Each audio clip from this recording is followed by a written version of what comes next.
So much to do, so much to see. Together. Hey!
Hello Internet, my name is Taliesin. And I'm Evatel. And welcome to a WoW podcast, obviously.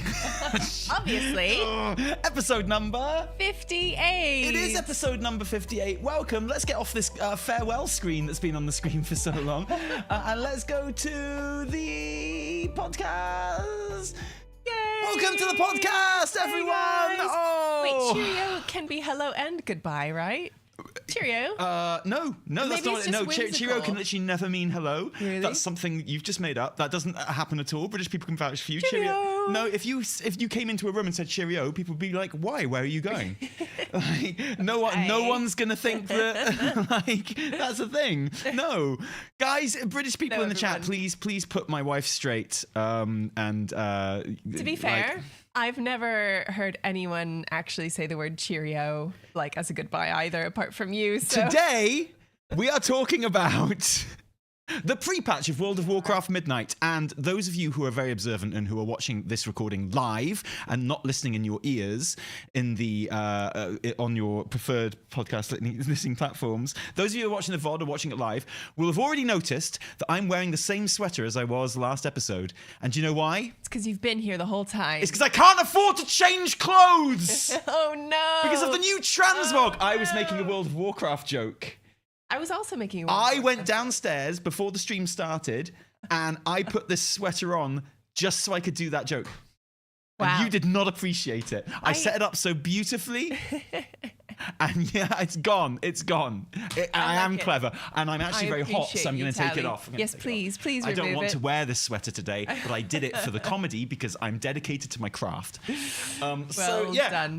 That's one of the many complaints that I'm sure we'll get to in this episode, because I named this episode the wrong thing. I should have named it. What should you have I'd already loaded it into OBS, so I couldn't change it then for fear that it wouldn't dual stream, because we are dual streaming on YouTube and Twitch today, because I know everyone. You guys like your Twitch drops. So if you wanted to go and get your Twitch drop while you're watching this, you can do that. You get your little plushie. That's nice, isn't it? Aww. Get that. I should have called this episode Your Complaints about the worldofwarcraft.com midnight pre-patch, because there are lots of complaints, Evie. People are complaining about this all over the place. So, aren't they? If you don't want to talk about complaints and you want to steer our conversation in any other direction, or if you've got a complaint that's so big you need to pay money to tell us about it, you can do so. How so, Evertel? You can drop us a super chat. If you're watching on YouTube at the moment, drop a super chat and we will get to you at the very end of the show. We'll give you a good chunk of time to going through your comments and your questions. In the final third of the show, in the last section of the show, so we can give them the proper attention that they deserve. Absolutely. So drop a super chat if there's something you'd like us to talk about,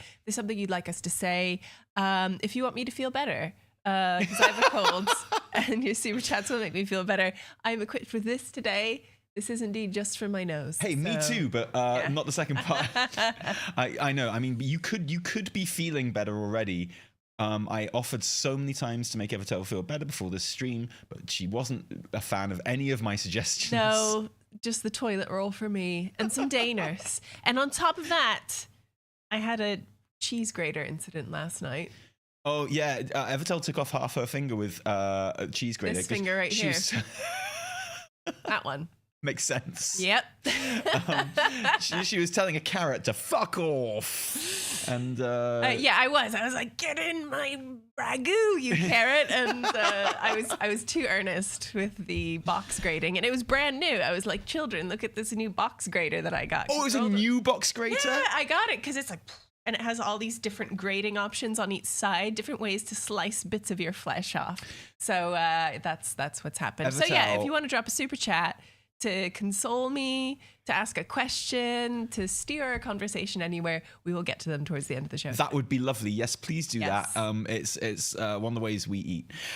So another way we eat is with apparently bits of Evie's finger in our mouth, eating our ragu. Those of you who watched me on stream last night will know I was so excited about this ragu. Little did I know there'd be actual Evie flesh in there as well. It's like brilliant. Special ingredient. Evertel's always made fun of me because literally once, I cut myself with a sharp knife. No. And from then on in, I'm not a man to be trusted around knives. And every time I start cutting up food with a knife, she's like, are you okay? Do you want some help with that? And I'm like, no. And now I'm just glad that the turntables have turned. The turntables have turned, and I need to clarify, it was not just once, it was repeatedly with the same knife, which is a very special, extremely sharp knife from Japan. No, like I never cut myself. Chef's knife. I never cut myself with that knife. No. I've only ever cut myself with the IKEA knife, and I cut myself with it because it was blunt.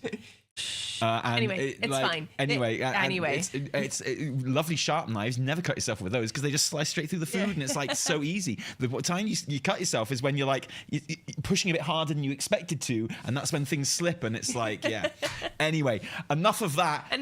It's pre-patch. It's here. I have spent the last couple of days catching up on pre-patch stuff and playing pre-patch, and you've been catching up with pre-patch and doing pre-patch as well. But we've got to catch up with complaint number 1 about the pre-patch. What's the number 1 complaint? Complaint number 1 about the pre-patch comes a bit before pre-patch, and it comes with an event that stopped so that pre-patch could happen.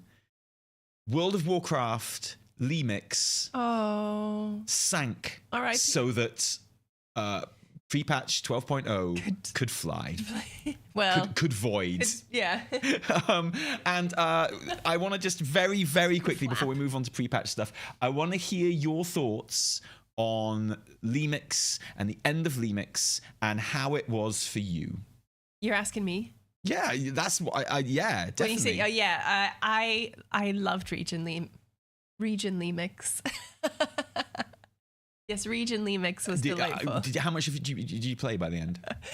So I went really hard in the first couple of weeks and I loved it. And then like Christmas happened, which for many other people is a time for just hunkering down and playing video games.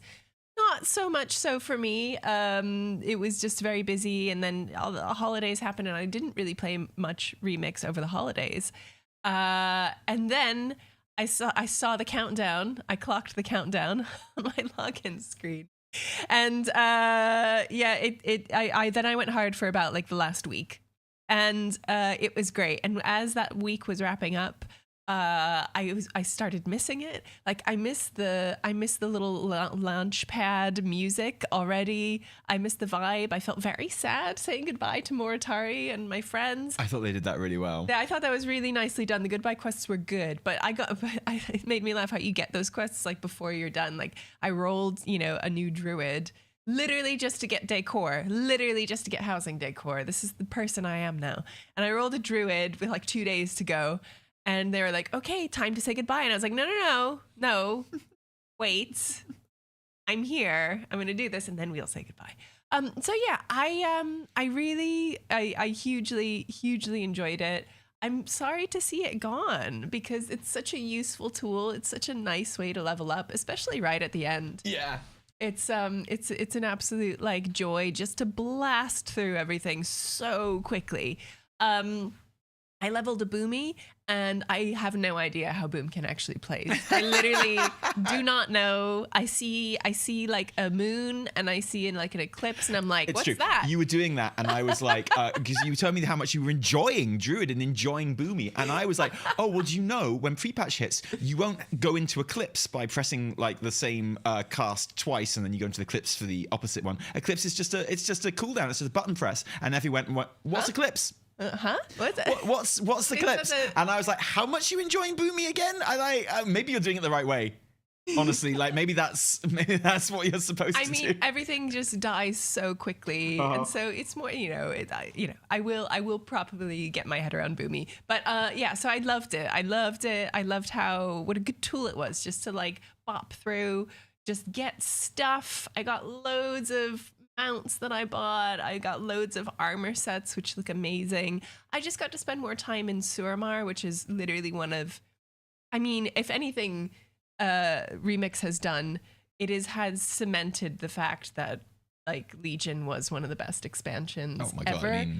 Ever, and particularly in terms of, the story is great. The dungeons are cool, the raids are awesome, but just like the atmosphere and the design and like Argus in the sky looks like incredible as you're bopping around, like just doing Suramar stuff. I love it. I love it, and it's so beautiful. And like they have never quite replicated that feeling for me. Like looking at the new Silver Moon, I'm like, this is cool. I'm like, but it's not. I can't really explain why the Legion vibes are so good, but they definitely were. They are perfect. Yeah. And the music, and there's just enough like menace going on, but there's also like magic and Nightborn who are like sexy and beautiful and, domineering, and it's all just the whole, and you've got like the Val'sharah stuff. I love it. I love it. It hits all of my buttons for me. Yeah, how about you? I got the same thing. I don't play Remix much. I didn't with Miss either, but I had a good solid week and a half, 2 weeks on it, which I thoroughly enjoyed. Mm-hmm. And I kind of put it aside while I concentrated on Christmas stuff and like, retail stuff and what have you. Mm. And I did log in towards the end, mostly to spend all my remaining bronze on Warden statues. I was like, I'll buy as many of those Warden statues, decor, as you can. Because like every single amazing housing build that I see makes copious use of those statues. So I was like, I gotta get in there, gotta get my statues, and I got in. There's like a week left to go, and I was like, I'll get some bronze and stuff, right? So I can afford more statues. And all the NPCs around there were like, time to say goodbye. I was like, dude, what? No, I got a week left. I'm gonna get some bronze. I'm gonna buy some stuff. But yeah, I did. I kind of I bought some bronze, some statues. I logged in the day before the last day as well. Bought some more statues, and I had one of those bits of paper that you throw in the fire. And I was like, I chose the option to like say goodbye to everyone and stuff like that. And it felt really good. It felt quite emotional, even though I hadn't really spent much time in there. I was like, oh yeah, this is fantastic. Yay. And it was good. And it was fun to play Demon Hunter in there and enjoy that. So I have a third Demon Hunter now at max level, ready for like a Devourer, right? Yes. And it was good. And I'm glad I did log in the day before to get those Warden statues, because one of the things that happened, which is why it's on this list of complaints about pre-patch, is that the in-game calendar advertised Lemix as ending quite a bit later than it actually did. Yes. The in-game calendar said something around literally like 8 p.m. UK time which, you know, didn't really correspond with any like server resets or anything, but it was there. And so some people, myself included, were like, oh yeah, I'll just wait, you know, I'll wait. I can log in that day, like it'll be fine. I'll get on at some point, spend my last bronze. And that It didn't end then. It ended when it should have. And it ended quite a bit before. Now, to be fair, the timer on your character on the Character Collect stream was right. Mm-hmm. Blizzard were like tweeting out about when it finished, and the time there was right. It was only the in-game calendar, and it's like I didn't know about this until I heard about it, and when people tell me about it, because when have I ever checked the in-game calendar? It's like an absolute mess, and but obviously, a lot of people do, and you know, like you'd expect it to be right, and you'd be within your rights to be a bit upset if it wasn't correct. And so, I mean, there are people who presumably had quite a lot of bronze that they were going to spend in the final hours of Legion Remix, or just wanted to be there when it shut it down. You know, a lot of people like being on servers when they shut down. Like it saying feels goodbye. cool. Yeah, exactly. And but you know, can you imagine if you had like a million bronze or something, and you were like, oh, can't wait to get home from work today and spend it on Warden statues. I'm gonna get so many Warden statues for my pizzeria. I don't know. And well, yeah, I you know, and like, boy, I got so much time. I don't have to log in. Oh, just as well that I can log in later. I don't know what this voice is supposed to be. Is it Mario? Is it supposed to be Mario? Yeah, it's Chris Pratt doing Mario. I looked at the WoW calendar. Okay. I looked at the calendar. I got 5 hours before I have to log in. This is insulting to Italians. I just said it's Chris Pratt. Can you imagine when they went there and they realized that their character was now like they'd be like, oh, mamma mia. Where's my remix? Sorry, there's a lot of Super Mario going on in this house at the moment. Yeah, please don't be offended if you are Jamaican. I'm not making fun of you with that accent, I promise. No, he's not. But yeah, okay. So it said like 8 a.m. server time, and it actually ended like several hours earlier at like 5 a.m. server time. Now, some people would be like, I'm not online that time, but some people may have been, right? Or they would have wanted to. And so, it wasn't, it was fair. If you'd be very upset. But don't worry, Evie, if that was you, and if you did have 1 million bronze saved up that you couldn't then spend on Warden statues because they automatically transferred your character into the live realms because Remix shut down like 8 hours earlier than it was supposed to, they did convert all that bronze into gold. I think it was a conversion rate of like 1 gold per 1,000 bronze. Yeah, or so you get like 2 million gold. You got like 2K or 2 million bronze. You got 2,000 gold, which is good, which is almost enough to buy 1 piece of decor. No, it's not. yeah, 1 beam.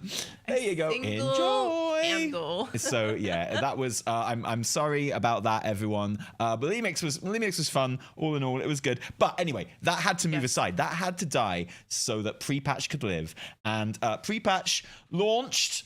It's here. And there were lots of complaints about it, Evertel. Yes. Lots of complaints that kind of, things that we were worried about. And were kind of advertised ahead of time, and things that have kind of cropped up and people are surprised about, which they've been complaining about as well. I want to hear your biggest complaints about the pre-patch in the chat. Yes. But I have some. Yes, let's hear yours. Complaint number 1.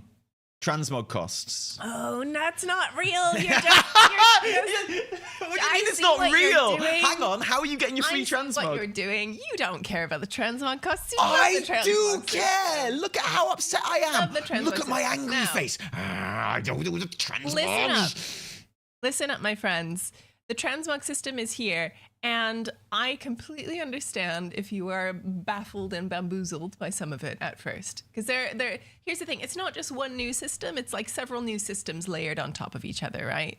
So first thing you have to get your head around is the fact that, like, okay, I now have these outfits, right? Okay, I now have outfits, and now when I transmog a slot, like my head slot, that appearance will stay the same regardless of what I put on, right? So it's cool for leveling, for example, right? You will always have this thing, your headpiece will look the same regardless of what you put in there. You have to pay for that appearance to happen, but once it's kind of set, every time you put another piece of gear in there, it doesn't matter. It stays the same. Okay, that's cool. So you've got that going on, and then you've got the whole kind of outfit system going on, wherein you now can buy up to 50 outfits. And these are things that are like, you set the outfit and then you can swap between outfits. And that's cool. It doesn't cost anything when you swap between outfits, but in order to set the outfit, in order to unlock it, it does cost a bit of gold. And then I'm so sorry. Like, can I just say, no one can understand what you're saying. Like, I'm not even joking, right? I know, exactly. and I'm saying this more for myself because, what you're saying is true. Everything you're saying is true. But like, we've been explaining the system on like the weekly reset and on the channel, on the stream now for like over a month. And I think we're quite good at explaining. Like, one could almost say that we're professional communicators, right? Yeah. That's why I can speak so many languages, like I just did earlier when I was explaining about Lemix, right? And I've learned in my 10 years doing this job now, almost, that there are certain WoW systems that you cannot explain. Mm-hmm. Like, you can show videos of them, you can like explain them, you can have amazing graphics and stuff like that, and like you can actually really dumb it down as if the person you're talking to is quite stupid, but they won't understand it, not because they're stupid. There are just some systems in WoW that you do not understand until and not just WoW, but anything really, like, until you actually get in there and get your hands on it and can manipulate it yourself and can work it yourself. And this is absolutely 100% one of those systems. Thank you for letting me demonstrate this. Yeah, exactly. So like, I know what you're talking about, and I didn't understand what you were talking about, right? And you're brilliant at talking. You're so good at talking. Not today because you're ill, but most of the time you're really good at talking. And it's true actually, because I was like, okay, transmog's out, and we've got a little section in our kind of pre-patch guide about the transmog, and I was listening back to it, and I was like, this makes sense, but it also doesn't make sense. Yeah. And then I cut it for a little reel and I put it on Instagram, and I'm like, it still sounds nonsensical. Because then, on top of that, you have situations, which are a whole other thing where you can set up your transmog to change based on a situation that you're in. And yeah, you're absolutely right. This is one of those where you just have to get in there, just start playing with it. Yeah. It will begin to make sense, and it does make sense. I'm gonna bring up the screen really quickly for those who let's have a look. Looking. And hang on. Pull up that screen. Yeah, so I think I'm going to bring up a screen real quick. And the thing is, like, I would like to hear from people in the chat, okay? Yes. I'm bringing it up now, don't worry. I would like to hear people in the chat. Were you worried about this system? And if you were, and if you had, like, have your opinions changed on it since playing with it? Because I do think that's really important. I think, like, what was your kind of expectations of this system, and how did that change? One sec. There we are. It would be good to know. Yeah. So there we are. I think the best way you can possibly think about this, because I think most people, like, their opinion of it will change for the better once they get hold of it. Because I think, like, a lot of people, if you're just hearing about it on videos, especially because a lot of the discourse around it was, this sucks, it's really expensive, and then you get in there, you realize it's not very expensive at all. But I think the best way of thinking about it is, a lot of people are like, oh, these outfit slots are very limiting. I have to pay for these outfit slots. And I didn't have to pay for outfit slots before. Well, I think the best way I've managed to describe it is this.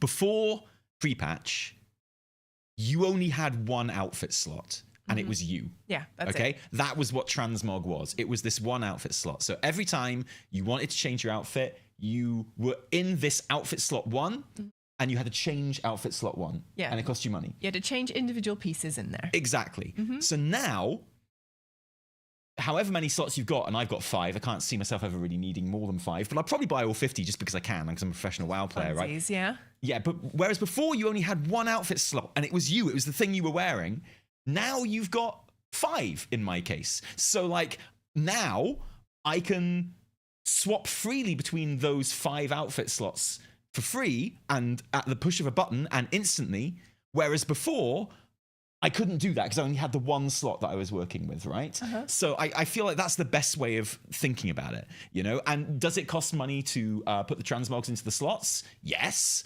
But I mean, like we're talking like, it's like if something costs 5 cents and the cost went up to 10 cents, like you can go, that's a 100% increase, but it's like, it still only costs 10 cents. Yeah. Like it's not, it's fine, honestly. It's okay. And like, so that's the case. You know, you still got all your custom sets that you can kind of play around with freely and Wait, do is that. yours in German?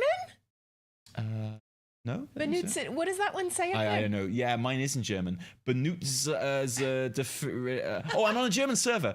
Penny is on a new player server because she I got the name that Penny. Makes sense. That makes sense. That's how I got the name Penny. One of my favorite bugs was like your custom sets, your old sets are all saved. They're all in there. Yeah. But for some reason, like there's a bug where your first one is like in French. Oh, and so one thing, right, first of all, I do think it is too expensive, okay? And I think it should be cheaper. So, you know, like, let's get that out of the way there. It is too expensive. I don't think it's, like, expensive enough to get worked up over, to be honest. But, like, you know, it wiped the existing transmog and all my alts, and I have to pay 2k gold for each character. So that is true. And I do completely agree with that. Like, however, we do have news on that front. Oh, really? Yeah. So you may have noticed when you logged in that your transmog was just gone and everyone looked absolutely horrendous on your warband screen. And then you had to go in and create a transmog for about 2k gold, right? Yeah. And save it. However, Blizzard have come out. They have admitted that that was a problem and that was unintentional. They've made a blue post saying, hello, as many players noticed, transmogs that were previously applied to gear were removed in a 12.0 update. This was intentional as part of the transition from a gear-based to a slot-based system.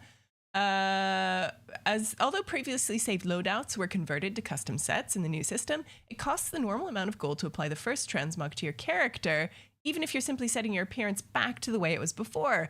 This was an oversight on our part. You should have been able to maintain or reset your existing look without cost. So, with the 12.0.1 update before the launch of Midnight, all player characters will be granted 1 free transmog. Woo! Everyone gets 1 transmog. So don't use it yet. Don't use it. Don't use it. Like if you are logging into a clown character wearing clown armor because it's like all the transmog's gone, you just have to stay like that until the update. So you get your free transmog, so you can't complain about it. So yeah, if you care that much, if you care enough to complain that you had to pay less than 2, I haven't paid 2k for any transmog yet, but if you cared enough to complain that you had to pay for that transmog, then you are not allowed to transmog until that fix. You have to stay in your clown suit until you get your free transmog, okay? How do you like them onions?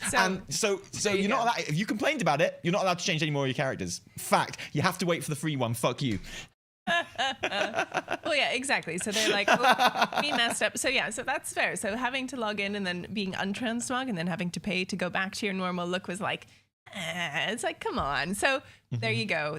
They're implementing a fix, and that is you get 1 free transmog. Yeah. True. Yep. True that. Yep. And like, you know, for those of you who are like, oh, I don't have like outfits. I alter a bit here and there as I feel like it. I mean, you can still do that in just one outfit slot. It's absolutely fine. Don't worry about it. One outfit. And you know what? Okay, so one of the things that makes this sound just really difficult to talk about is because the terminology we use, like everything is a slot And that's not helpful. So like, maybe so called it an option. Yeah. So you have, well, but it's like, we haven't really chosen the right language. So it's like, okay, so in terms of your gear slots, like your shoulder slot, okay. But then you have outfit slots, right? And like talking about slots in two different situations here, it becomes a bit slot heavy, but too slotty for me. So. I mean, people are talking about 3K gold. I have not. 2,000? I haven't had more than 1,400 yet. Really? Let's try. Okay. So I'm gonna like. I've just bought a new slot, 500 gold just for this. I've got 6 slots now. Okay, I didn't even want 6 slots, but here we go. And let's get my custom sets, and we'll just like. Oh, let's get my sets, and we'll put on like just a full set of something. And yeah, so let's change literally every single slot. Yep. Let's get put a shirt on. Let's put like these on. So everything, and let's change this. And that's 1,791 with every single slot changed. Cool. Like, I don't know how people are getting 3K. I don't know how people are getting 2K, honestly. Yeah. And I think that gives something away. Because the amount of people I've seen in this chat say 3K. And that's what it cost before on the alpha. So that makes me think people have still got old numbers and old YouTubers and old stream stuff in their heads, and they haven't even noticed the actual new costs. Oh, okay, put an enchant on as well. Yeah, plate is more expensive. Plate is more expensive? Yeah. No way. Yeah. What? Seriously? Okay, that sucks. But like, like no one's getting to 3K, put it that way, right? And like, I think that gives something away. The fact that people are saying 3K is like, people are not actually talking about what the system is. They're talking about what it was in alpha when it was first introduced, before any numbers were fixed or tuned or anything like that. And so like, that's kind of showing the issue here in a way. Of course. You know, like, there's been a discussion around this. Exactly, right? exactly. So. And even the people in our chat, are intelligent, wise, beautiful, handsome, they smell good, they give cracking head. And like, they're just good people is what I'm saying. So if even they're getting it wrong and they're saying old numbers, what hope have we got? It's like, yeah, it's quite tricky. So yeah, it's you still have to pay that gold, right? To set your outfit, okay? Mm-hmm. And like Tally says, if you want to just have one outfit and then every now and then you want to change up your transmog, individually change the items, that's fine. You're gonna pay for it like you always do, right? Yeah. Like, I don't think it's a very intuitive system, but I am kind of working it out as I go myself even. And I think there's some great, I like, there's the fact that you can have it so that like you have a set and things automatically get transmogged into that set when you change your gear out. Yes. So like when you're leveling a new character or you're really leveling good. through midnight, or like if you've just got a set transmog that you want to keep it at, and it's like you've got a new weapon in a dungeon, you pick it up, like that's free. It'll automatically transmog into that set and it saves you money. Yeah. It is the Grimes boots, man. Like, and the thing is, even like for 99% of players, it's going to save you not just a little bit of gold, but a load of gold. Mm-hmm. For the 1% of players that it doesn't save gold, you're spending a little bit more gold. You've got a far superior system as well. So, like, much you're better. paying more gold for a better thing, right? And also, like the situations changing is the best thing that's ever happened. Oh, situations is brilliant because it enables so many more transmogs. Like when would you ever wear like the diving suit transmog? Exactly. I was like, I'd love to wear the diving suit transmog for swimming, but I'm not going to get on my yak and change it every time I got to go in for a mission underwater. But now it just changes automatically. It's so cool. And like I'm going through all my characters and I'm giving them like a fighting set. Like I'm giving them like a town set. I'm giving them like a house set. And that's my mains got sets for like all different types of mounts, all different like talent setups and things like that. Because you can have a different set for each talent setup that you've got saved. It's really good. That's so cool. Really it's insane. Like Anyway, so yeah, that's that. But yeah, I do agree that something that was very, very bad, which has turned out to be a bug, is the fact that everyone's transmog got wiped and they had to pay to put it back in their first slot. That should obviously, we all said at the time, didn't we? It was like, that should have been...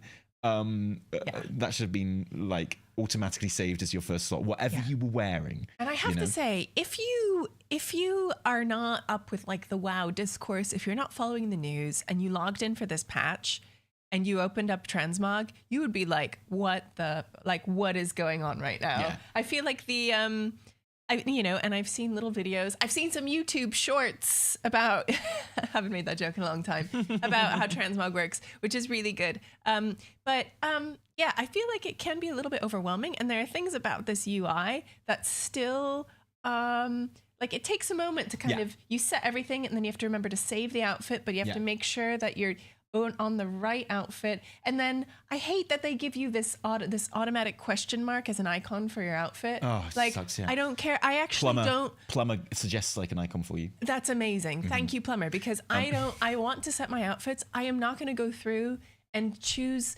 an icon for my outfits out of like abilities and things, because I use those for everything else already. Right? Actually, another big complaint is apparently there's an issue with transmogging artifact appearances. Good. Thank you for mentioning that, because that's also going to be fixed. They mentioned that as well? This is a double whammy blue post, Allie. So they're also saying, we're also aware that Legion artifact appearances can currently only be applied to weapons with compatible weapon categories. We're working to implement the Legion artifact override options for the updated transmog system. You can expect to be able to apply Legion artifact appearances to more weapon types in 12.0.1. And just to be clear, at the moment, that's because, as you can see, I can apply my artifact staff appearances to a staff, but I wouldn't be able to apply it to, at the moment, you can apply it to like a one-handed weapon. If you're holding that. Like artifact appearances kind of don't matter what kind of weapon type you're and that's just not working at the moment. That's good to hear that they are aware of that, and that was obviously always just gonna be a bug, but still good to know. So also this UI holds some secrets which are quite interesting. For one, you can drag and drop your outfit icon onto your bars so that you can click it and you can you can put that outfit on basically by clicking. But not only that, but something I discovered just this morning, right up here in the top left-hand corner, tiny writing with a tiny icon. There? It says quick access. If you drag that quick access button onto your bars, show me that button. That opens your outfit tab. Why would I know that? So that you can just go like that, and like you don't have to drag the outfit buttons to your bar. You just drag that to your bar. I can guarantee you, 50% of the people in the chat do not know about that. Yeah, because I didn't know about it until just now. It's brilliant. Like, how cool is that? Yes, today I learned, and I was like, and I literally just went, ooh. I wish that was made. Oh, is that Plumber? Oh, that'd be what? Oh, that could be why. No. Oh, that's why I don't. Serious? That's why I don't put Plumber on. Dang. I didn't put Plumber on at first. Wow. Okay, I take it back. Another reason why we all need Plumber, but that does lead us. That does lead us quite nicely into our next topic, which is, I'm afraid, and I'm sorry, the topic of add-ons. Okay. And the topic of the UI. Yeah, we have to talk about it. So I've been playing with my UI in the beta for a long time now. Okay. So I've got my UI just how I like it. Actually saying that, I can't get the cooldown manager to work on this character. Something's going on there. There it is. It's back now. It's back. Yay. Yay. So I've got a nice clean setup that I really like. I've got it saved. Looks good. Every character I put in there, it's just a couple of buttons in the edit screen, like to load it up. And I've got this like base one that I can use, and then I save it as like a personal profile, and I can change it without changing it for everyone else and stuff like that to how I like it. But it feels really good for me. But I've been like following the process throughout the entire beta, right? So I'm not sure how other people are coping with the UI and what they think of it so far. And like, I think you would be a great person to ask. Yeah, well, so I have always used ElvUI like since the beginning. Just because I like how it cleans everything up, right? I like how it makes my bars look. I like my plates. I like my nameplates looking clean. I like things being hidden away unless I need them. That's really nice for me. I go through and I change all of the fonts. Like, I don't need any of these like new wave fonts on ElvUI. Like, literally, I change it all back to Fritz Quadrata, which is the default World of Warcraft font. So it looks like World of Warcraft, but just like super clean. And that's always what I've done. So I was a bit, hesitant about going into the patch. And I did the thing. I went and I got rid of most of my add-ons. Some I did not. dialogue UI is not going away. Pawn is never going away for me. There are a few that I was like, I keep like TomTom and like paste, right? Like I use that stuff all the time. So I've kept those, but ones like, I got rid of details. Like I got rid of DBM, I never use weak auras because they brick my PC. So I don't even have to worry about that. So I did that and I went in and I felt so scared and lost, and that's an exaggeration, but I didn't like how it felt, and I went in and I've played on the beta and I played with the nameplates and I tried to make them look the way I wanted to look, but I don't like that I can't I can hide them, but I still want to see NPCs that I want to interact with. I didn't quite get the options that I wanted on the beta exactly how I wanted them. And then, I just wanted to go and check who was online in my guild. I wanted to do it without opening like my guild tab. I just want to hover over my thing. And I caved. I played for about like 20 minutes without LVY. And then I literally just went in and was like, LVY, and saw that they had made a post like literally that night being like, hey, here's a stopgap for anyone who can't. I thought your UI looked pretty fresh. It looked pretty clean, your LVUI UI. It looked good. It is clean. It is clean because it's simplified. It's like they are rebuilding, right? And they have announced, LVUI has announced that they are coming out and they will have like a proper implementation for midnight, which is good. So yeah, it's everyone is adapting as and when they need to. But yeah, I have to admit, I went in and I was like, I'm going to go totally clean. I'm going to go, your bars look really good. I like the way you make your bars look. I just don't have the time for that, man. So do you want me to just give you the I'll just give you the string. It's fine. Yeah, man. Yeah, you could. It's okay. And so I went back and I was like, I'm sticking with LVY for now. I'm using the in-game damage meter. Yeah. That counts. What do you think of that?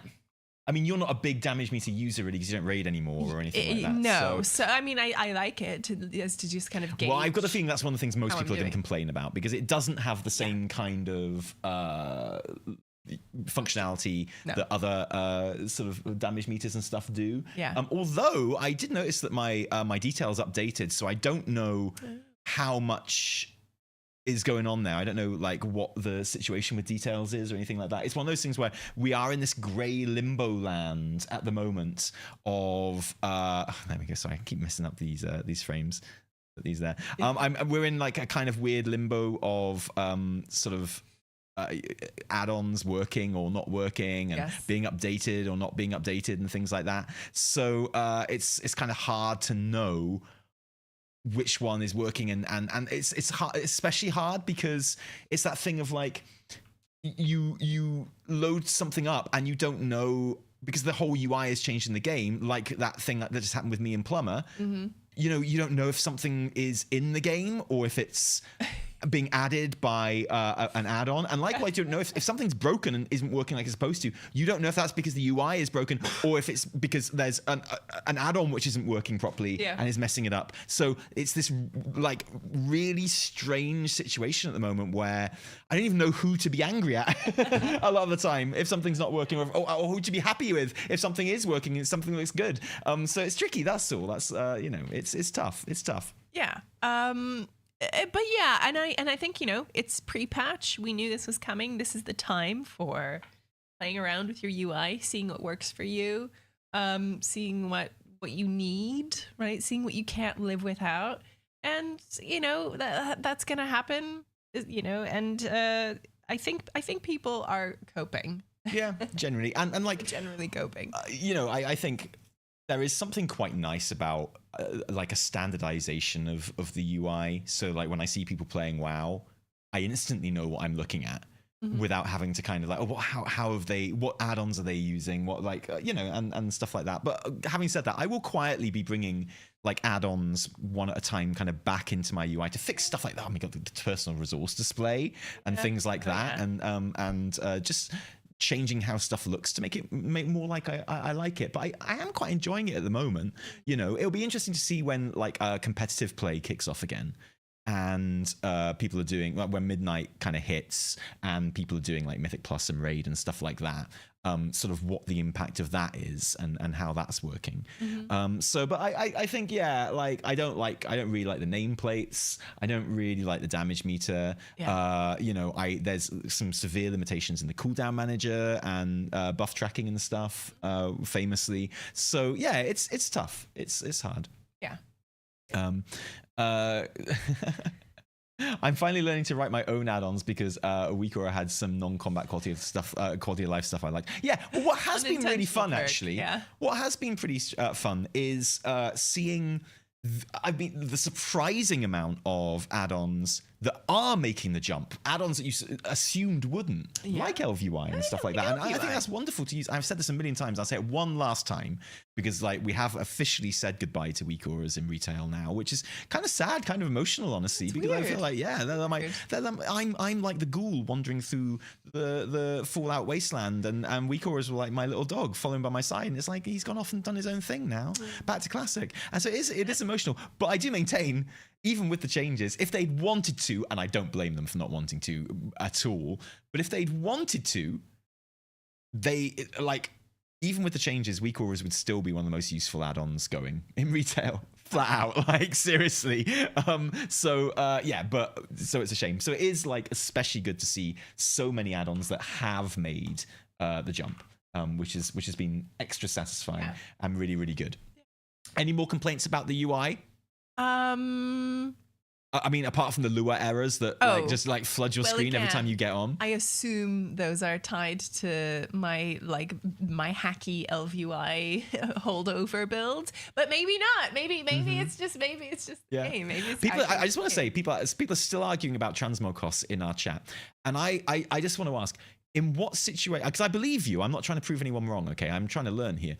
In what situation is the system more expensive? Like, give me a scenario here of like general play. I can think of over a long period of time where it is going to be more expensive. I can think of one. Yeah. Maybe say like you have a transmog all put together, and you have one item that you just can't get to work, like that just doesn't fit perfectly with your transmog. Say it's like whatever, a weapon. So you change it. Okay, you save that outfit, and then you've got it. But then you have to change it again to try it again. You have to change it again. Like I get it. I get people who like. What do you mean? Why would you have to keep changing it in that situation though?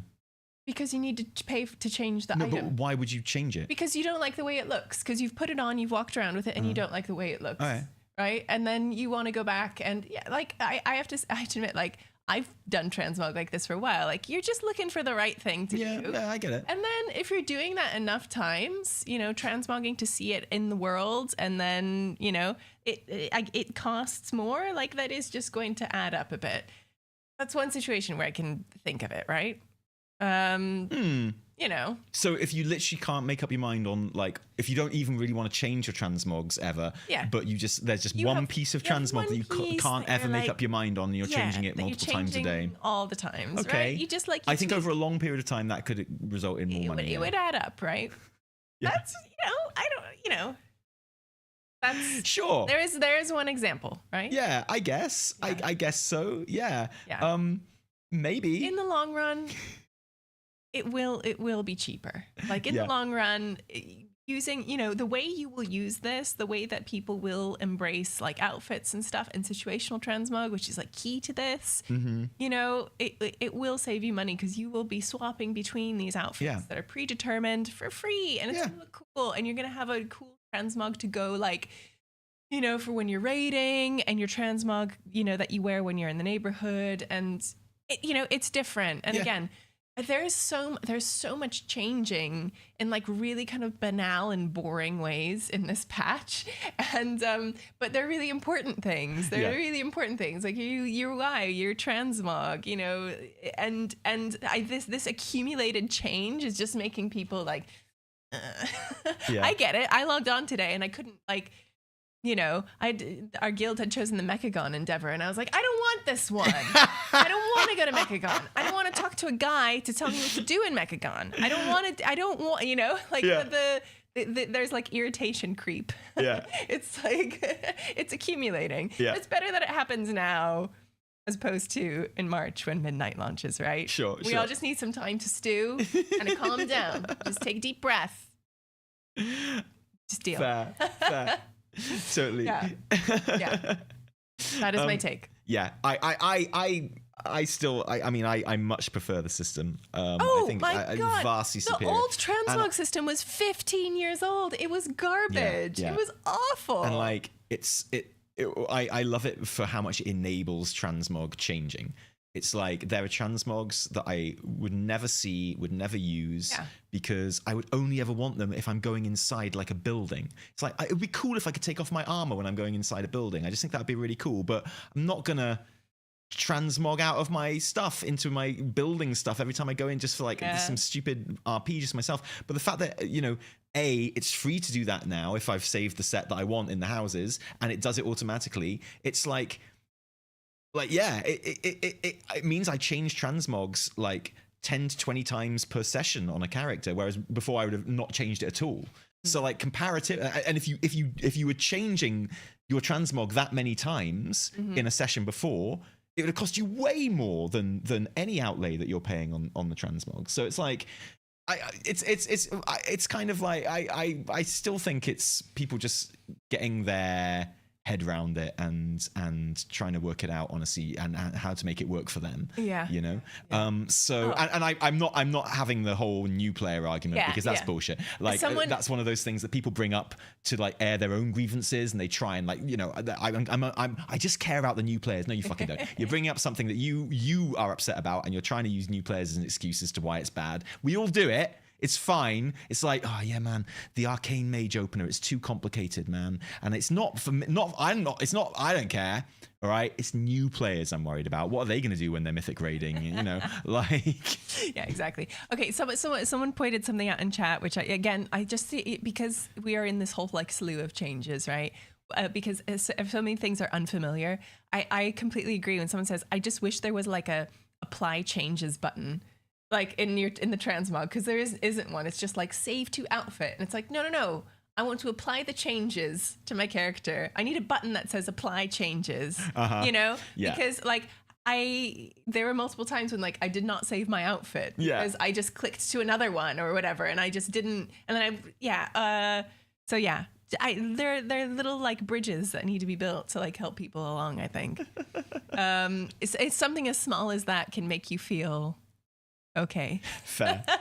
Yeah. I agree. I get it. Okay, so you did mention neighborhoods then. Yes. For me, this was like the most immediate thing that happened on the pre-patch hitting was because, I am the guild leader of 2 patron communities, one on NA and one on EU. So I felt a lot of pressure to get online into those 2 communities and set the endeavors. But not before I noticed when I logged in, my next complaint about the pre-patch, bloody pre-patch, why are our gardens all overgrown now? Oh, they're so hairy, they're so shaggy. I was like, I've noticed so many people complaining about this, and like, for me, it was like PTSD, because this is a bug that happened on the alpha. Yeah. If you watched our last interview with the housing team, I bring it up in a mock angry way, but do you know what? I was double bluffing because I made out like it was a mock pretend angry way, but it wasn't actually. I was actually angry, but I dressed that up as like, you know, playfulness. And I was like, and I was assured it was a bug and that it wouldn't have, but the bug, they got rid of the bug on beta. Yeah. But they shifted it over to retail. They were like, sweep it under the rug. And they were like, oh no, the rug is the live game. Oh no! And now we've all got a rug of grass, and some people like it, which is the worst thing. Some people are like, I love the grass being all overgrown. That's really cool. It's like, shut up. No, you're gonna be so sad when this bug is fixed. Yeah. Don't like the shaggy grass. You're not gonna like it. Yeah, the grass is very 20k overgrown. gold for a lawnmower. Go. No. Oh my god, I spent like literally $1 million gold on decor. This is okay. Let's talk about housing. Let's talk about neighborhoods. Let's talk about endeavors. I think we are at that point now. So yeah, very excited to log into our neighborhoods and see some endeavor action. On our main guilds, it hadn't kicked in because our neighborhood manager had not turned it on yet or chosen one. That happened later in the evening. But yeah, the grass was overgrown. That made my eye twitch, but I was like, it's okay. And then I started walking around, and there was like a little fence was sparkling, and I was like, oh, and I click on it, and it says, it requires purchase of midnight. And I was like, well, wait, I did purchase midnight. Okay, so that's a little bug. That's fine. Yeah. It's a bug. You can see interactable fences. I want to mend the fence. Doesn't work. It's fine. So you've been doing the Mechagon one so far. What about have you spent any time on the? Because I logged in and I logged into EU first, and I was like, people have different choices. If you're in a public neighborhood, you get no choice. It just automatically assigns one to you. Yeah. So gut it. If it was one that you didn't like, frankly, sorry. Boo. But that might be a better situation than having a guild master who just chooses one that you didn't want. That somehow feels more personal, because like the choice you wanted was right there and they didn't take it. Yeah. So I logged into EU and I had the choice between the Niffin and the Mechagon one, both of which I've seen on the beta, and the Grummel one. Yes. And I chose the Grummel one based purely on the fact that because you have stuff to do in the neighborhood, but then there's a portal that will send you into the game world, and there are things to do out there to get, and that's actually where you get most of your XP, and that's the real repeatable stuff, really.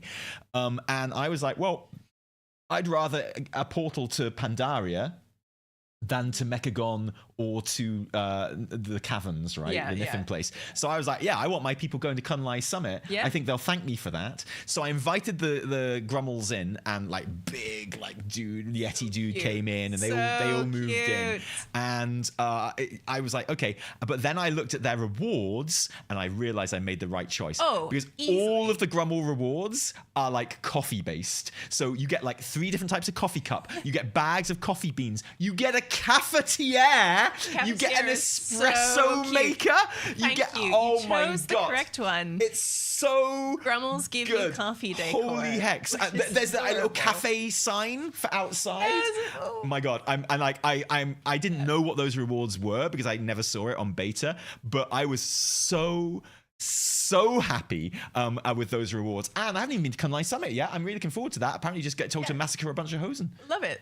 I was like, great, Brilliant. Get in there. Perfect. So I'm really excited about that. I chipped away at that one a bit because that was on my Horde EU character who my house is like level 2 because I hadn't really done much with that one. Oh, and now the Blood Elf and Night Elf exteriors are here for everyone. Thank you. I finally have a beautiful Nightborn house. Well, I haven't finished talking about my endeavors yet, if you don't mind. Thank you. But thanks for that. Then I went to the NA one, and the choices were, I think it was Mechagon, Niffin again, and Ethereals. And this time I chose Ethereals, because again, I hadn't seen that one on beta anyway either. And there's a really good jump puzzle in that one, apparently, that people do in the actual town square. So that's cool. But like, some people were upset that I didn't choose other ones on the, not upset, but they were like, no, I wanted that one. And I felt a lot of responsibility as a guild leader. And there's that thing of like, well, we should do a vote, but it's like, but then we've got to wait for everyone to vote, and people want to do their endeavors right now. And like, is it better just to choose one, or is it better to hold off for a vote or whatever?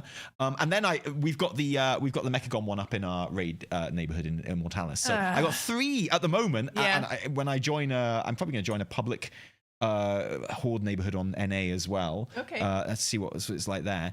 So like the endeavors are fine. I went and picked up like scrap from the beach for the Mechagon one. And I was collecting chickens, and some of the chickens, they've got rockets on them, and they give you like a rocket boost, and it's pretty awesome. And there are oil patches to clean up and stuff. And if you do the chicken rocket boost over the oil patch, it sets on fire and you have to clean it up. Oh, I didn't know it sets on fire. Pretty Have you awesome. done the bouncing between 3 different vents? I have done that. Okay, you kind of need some chickens. You need chickens. And maybe a rocket boost for that one as well. You need a chicken equipped for that, to be able to aim properly. So I got that one. And like, those ones are all repeatable, but with very, very kind of like diminishing returns on your like XP, particularly. But like, so I've almost got my house to level 5 now, because there's a lot of XP to be had around there. And like, just flying around Mechagon and like killing baddies and killing like elites and stuff like that, there's worse things that could happen, right? There's worse ways of playing the game and worse ways of having fun. So, like, yeah, I love that. I thought that was really, really good. Yeah. So, I'm enjoying the endeavors. I think 40 days. I mean, I don't think they're always going to be 40 days. It's 40 days because it's going to run up until the launch of midnight, right? And then they're going to force us all into presumably the Blood Elf endeavor, I right? reckon so, yeah. It's just, because that's how it works. Endeavors, our random and public neighborhoods can be chosen on a cycle on guild and charter neighborhoods. Oops, charter neighborhoods don't work yet. Oh, yeah, well, that was my next complaint. Yeah. And then, there will be some kind of like public pushed out ones as well. So I kind of was like, sighed when I realized our main guild one was doing Mechagon, because I don't particularly crave any of the Mechagon decor and also don't want to be in Mechagon. It just gives me bad feelings. I was like that. They were like, do you want to go through the portal to Mechagon? I was like, nah, I'm all right, actually. I'm just gonna fix this fence post. As soon as I buy, like, I'm just gonna pick up the chickens. So you can repeat little endeavor kind of quests, I guess, to help fill up the bar, and the bar fills up. Your community fills it up together, right? It's going pretty slowly. On our main guild, we've already unlocked kind of the first bit, because I think people are going hard on them. People say it's going slowly, but I mean, we're a quarter of the way through after one day. Yeah, exactly. So I mean, out of 40 days.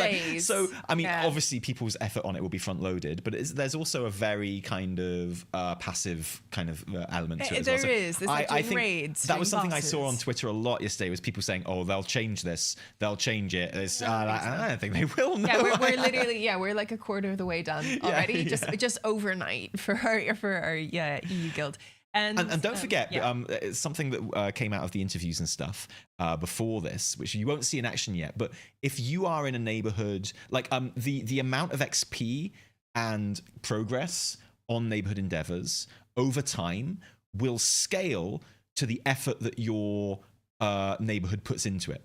So what that means is, if you're in a very active neighborhood, then it'll just stay the same, be fine. If you're in a not very active neighborhood, like a public neighborhood or something, and maybe it's not very full even, then the next month, based on the activity of the previous month, it will scale to, like, you just won't need to do as much, Okay. Is what came out of interviews that we've done. Okay. So if that is in fact the case, and don't forget that, if your neighborhood doesn't have everything unlocked, you can just go and visit a neighborhood that does, and you can spend your tokens on like a fully unlocked vendor there, and buy it for endeavors that you have and don't have, right? So you can. I mean, the endeavors that we've identified that are available at the moment are the Nithin, the Ethereals, the Grummels, Mechagon, and Dracthea as well. Yeah. So like, I will be visiting those neighborhoods to see what I can buy, because there is a hard cap of 1,000 XP on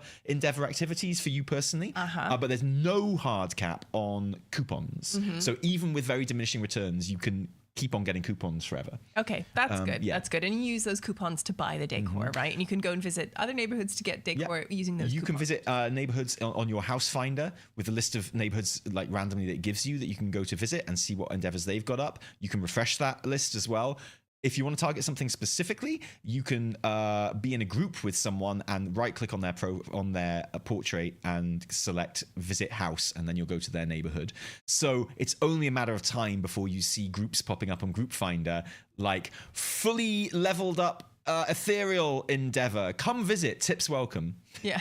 Like, it's only a matter of time before people start doing that. So, I think people would like people to come and visit their neighborhoods and stuff anyway. So, but I would love to see that. That's one of my big housing changes that I would love to see. I'd love to be able to search for neighborhoods. Now, the reason you can't do that is because I'm sure there are repeating neighborhood names. I'm sure there's only a certain, like, list of neighborhood names, right? But,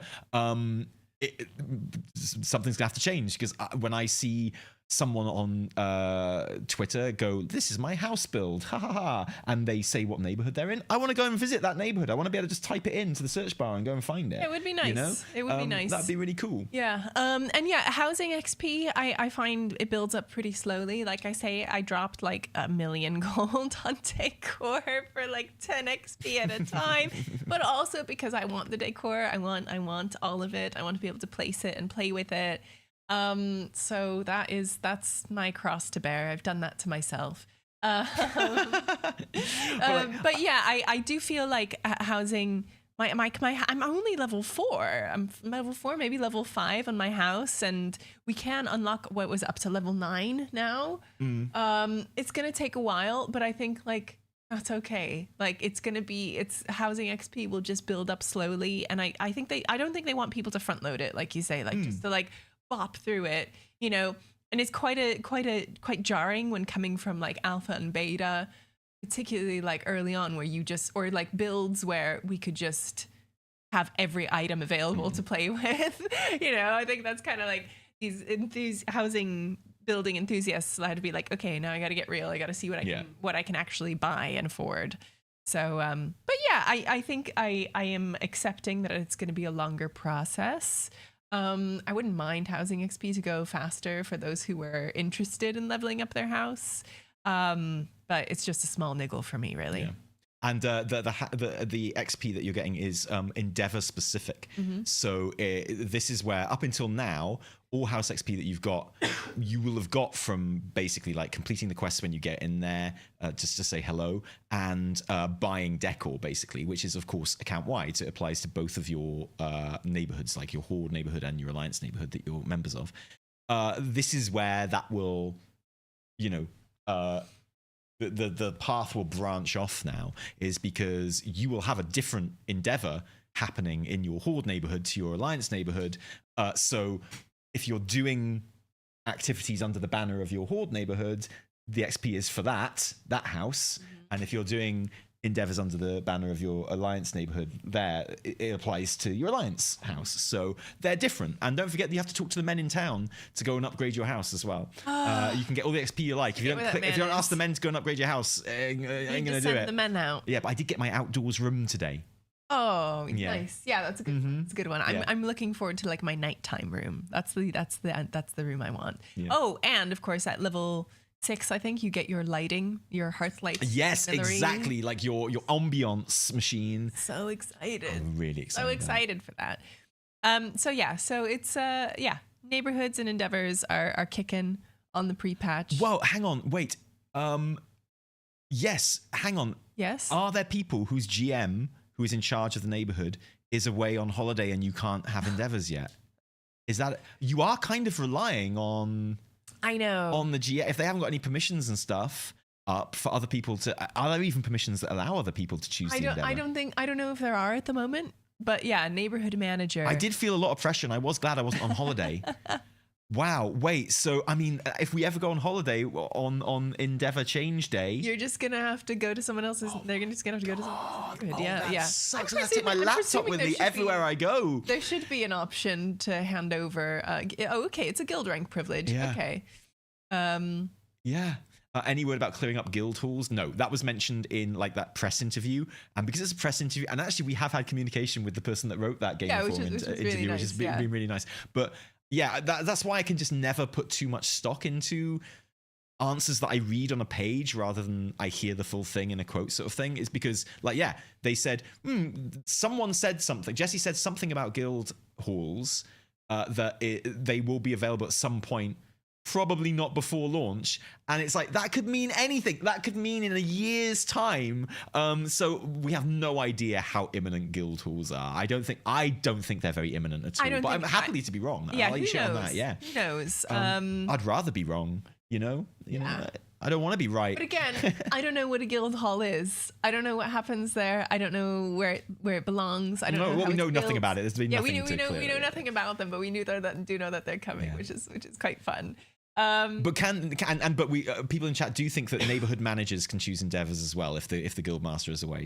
But there is definitely a scenario where those permissions are not selected, and a guild master who is away would mean there is no endeavor happening in a neighborhood. I mean, like, you know, in our guild, Naf runs all of the housing stuff, but Daz is the head of the guild, so Daz had to like set the neighborhood endeavor and just did it, and you know, and so it's Yeah, it's a system with wrinkles. And also with the endeavors that I've chosen, like we've got a Mechagon endeavor up in the Immortalis one, we've got Grummels, and we've got Ethereal up in the Patreon ones. Yeah. That means unless I do go and visit another neighborhood, I will not be getting the best reward of all of the endeavors, the Mound of Dirt. I've been dreaming about that Mound of Dirt from the Niffin one. Is that a Niffin one? My God, the Mound of Dirt. It's just so much you can do with that shit. They're so I'm just useful. like, my mind is burning with things I can do for the Mound of Dirt, and I need it to happen, right? I need it. So I'm gonna have to like go exploring the group finder or the house finder, just going to random like neighborhoods and hoping that they've got like the Mound of Dirt available. Bounce around. Apparently there are new NPCs in like the smugglers caves and things that sell art and stuff, apparently. Is what I've heard, but I haven't checked that out. Maybe that's right, maybe that's wrong. Sorry if it's wrong. And of course you've got the new like kind of tufts of fauna now, you know, little groupings of plants and garden clusters. Garden clusters. Thank you, oh garden my clusters. God, they're so beautiful. they are so good. They're really good. Really, really good. So, and they're huge as well, by the way. They're massive. They're really, really big. So that's cool. And also, there's a new feature when you're in a decor mode now. When you've got your catalog up, there's a new option, so you can see things that you haven't got, and you can place like a ghost version of those in your space. You can't like advanced mode them, so you can't make them bigger or smaller or flip them around too much, but you can put them in your space just to see what they look like, to see if it's worth going off to do that like meta achievement to get the dark heart or whatever to put it in there, which I think is great. Okay, one thing that I don't like about the housing interface is that when you just open up, you press H, you get your housing panel. I'm like, okay, cool. Looking at, you know, neighborhood information, your house level, and then there's a decor tab, and then I click the decor tab. If I click that, in my mind, that should be decor that I own. Mm-hmm. It's not. It's all decor. Yeah. It's just a list of all decor. Yeah. And that doesn't work in my brain. I would like it to be, say, like Transmog. All of the decor is listed, but say maybe stuff you don't own is pushed to the bottom and grayed out. Yeah. Also, I need to know exactly how to find that decor without relying on an add-on. Yeah. Although the add-on works is fine. But like, I know, you're absolutely right. Yeah. But you know, these are just little things that like, I'm trying to imagine myself as a new player or someone who's new to housing, being like, okay, what happens when I click decor? Surely this will be my stuff. Okay, you can sort it. That's good. But again, I just feel like when you open it, it shouldn't be like, because I was like, oh wow, look at these cool trophies. Like, I don't actually own those yet. Yeah. And you can sort it from collected and not collected, obviously, but like, again, just thinking about someone like going into it and opening it. I think it could be better organized, absolutely, but it's a long-term project, I guess. Yeah. Exactly. Something that Nolgar has quite rightly pointed out about like the ghost placing of stuff. Yeah. Is absolutely something you would want to have in place for imported and exported builds, because one of the major hurdling blocks about importing and exporting builds at the moment is like, you know, what if I import a build and I don't have most of the stuff? What happens? That's going to break everything, right? Mm-hmm. But then you could now feasibly you could have the ghost versions of those things up, you know, to kind of show you, right? And then it'd be like, oh, that's okay, I need to get that, I need to get that, I need to get that. Yeah. So hopefully that brings us one step forward to the much requested import-export strings for housing and decor and stuff. That'd be really good. They are coming one day, absolutely. And then like a whole world, a whole economy is going to open up. Am I right in thinking, is this an add-on thing that was in beta? Can I right-click on decor, like the description in the catalog, to get like a map pin to where I can buy it? Is that a thing? Or where I can collect it if it's a dungeon or something like that. I remember that happening in beta. I haven't tried it in live. Does that work? Is that a thing, or was that an add-on that was doing that again? So yeah, you can do that. Yeah. So there you go. Oh, okay. Just right click on it, and it sets a pin on the vendor. Okay. Or the dungeon or whatever. Okay, that's handy. Yeah. It's really good. I will use that. It works sometimes. Yeah, well that's true. Yeah. So things about neighborhoods that pee us off and which are bad. Well, some of us don't like the grass growing. Yeah. Oh, I think that is a bug. My house looks slovenly. It is a bug. We'll have another shit show when they fix that, and people who liked it, they're like, where? Yeah, where's my grass at? Yeah. And fair enough, honestly. And we don't like some of the Endeavor stuff. Yeah. And the fact is, no one likes going to Mechagon. And I don't like that charter neighborhoods just don't work. They're just broken. Their shit. Yeah. So charter neighborhoods. I think they just came across a bug. So they're not up yet. They're not working. Yeah. But they will be at some point. Yeah. Which is good. Yeah. I still just love housing in neighborhoods so much. Me too. Gets me so excited. And like every now and then just flying around our neighborhoods and seeing the amazing shit that people are making. Yeah. Even just on the outside is so good. Like man. Oh yeah. And like this is not a complaint, but and I understand it's still pre-patch. So some people aren't really locked in. But when I fly around, like, say like a guild neighborhood, and I just see someone as like the most basic ass house on one of the nicest plots, I'm like, when are you going to work on that? Because you literally have a high value property right there. You have a very high value plots. Seeing plot 0 with no like exterior decor is like the saddest thing you can possibly see. I know. If you're going around a neighborhood and like there's a plot 0 and no one's done anything with it, and you're like, dude, come on, man. Yeah, so I'm just like, I'm not judging, but I am. So when I fly around the neighborhood and I'm like, you get to work. You're right up there on the beach and the cliff. Yeah. You do literally just zhuzh up your exterior a little bit. Just saying. It makes me so sad. Okay, moving on. The other major feature that people are complaining about. Everyone, I'm sorry we haven't got the class guide videos done yet because I got a bit of a mini rant in my script for this, which is going to sound like it would have sounded amazingly prescient before. Now it's going to sound like old news. People are noticing that you can't really play Devourer without Apex talents. Oh, right. Should we talk about classes? Yes. Actually playing our classes. But there's a Devourer fix, I think. Shall I? Oh, what's the Devourer fix? I know. Hold on. Let me have to change my class guide script. Yeah. Well, I know it's always evolving. I think it was on the Marcellian buds. Uh-huh. Let me pull them up. What's that online? I know, but sometimes it's different. Oh God. If you go to WoW's Twitter, they you're right. Yeah. There we go. Let me pull them up because I think they tweeted about a fix to this. There we go. Marcellian Flame. Thanks, yeah. Yes, Marcellian. If you are playing Devourer on pre-patch, we have been listened to. Canceling the cast of Collapsing Star will not make you lose the souls you gathered so far, but you will get a minor cooldown. Okay, that works. Not sure the cooldown was needed. Okay, it's so pretty punishing. That's one of the things. So at the moment, for those of you who don't know, Devourer Demon Hunter is quite a fun class. Really, it's interesting. It's not terrible. I kind of like it. However, it's got a couple of major issues, like sticking points, roadblocks to really enjoying it. One is that this one that's been fixed. Mm-hmm. So it's got a very punishing mechanic where the whole point of Devourer, in a nutshell, is that you want to get souls like by hitting people and souls come off them, and then use abilities to like consume the souls, and you want to get 50 souls so that you can go into void form, right? Yes. And then you need to build up, I think it's 30 souls when you're in void form, to all your abilities are doing more damage when you're in void form, but what you really want to do is cast Collapsing Star, which is the bit where you throw the moon on someone's head, right? And then like you need 30 souls to do that, boom. And if you're really good, you can get 3. I've never seen anyone get 4, but let me know if people are doing it.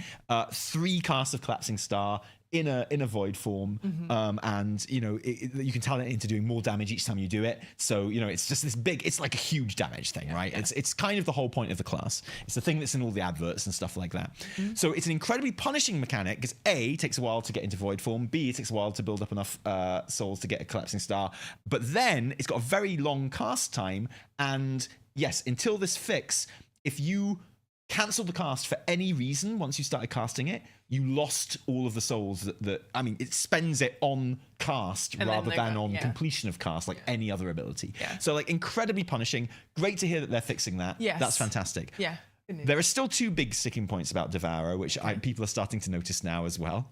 Oh, the fact that there aren't any like purple eyes for Devourers. That's actually 4. Okay, wait, and you say purple. They're blue. Blue. It's purple to me. And like, is the dress red or is it gold? I don't know. Exactly. But a big problem is that there is a talent which basically makes the class playable, where when you get into void form, you get a cast of collapsing star without having to build up the 30 souls for it. So you've built up 50 souls. You've gone into void form. You've got a cast of collapsing star that you can use straight away without having to save up the souls for it. Nice one. Get in there. That's what you want. You want an instant feedback for going into void form, and it feels good. That is the last Apex talent that you get. So obviously that's not available to literally anyone yet who's just picked up Devour the first time, and it won't be available to them until they hit level 90, assuming they choose it, right? So at the moment. You're an idiot if you even try to collapsing star. You might as well not bother, right? You like just don't spec into it. It's not good, and it's a real shame because it's kind of the whole point of the entire class is that it's like, yeah, but so at the moment you're having to build up the souls to go into void form and then build up the souls to even cast one collapsing star, and it doesn't feel good. Basically, if you're good, you can do 2 in a void form now. You'll never do it in the open world. You're probably not getting a chance to really go for it in dungeons right now either until it gets competitive again. And it's basically you're not playing the class as it's intended. You're not doing it properly, which is a real shame. Yeah. And there's another issue as well. Which is, and this is just like a general class design issue rather than something that's catching people out in pre-patch.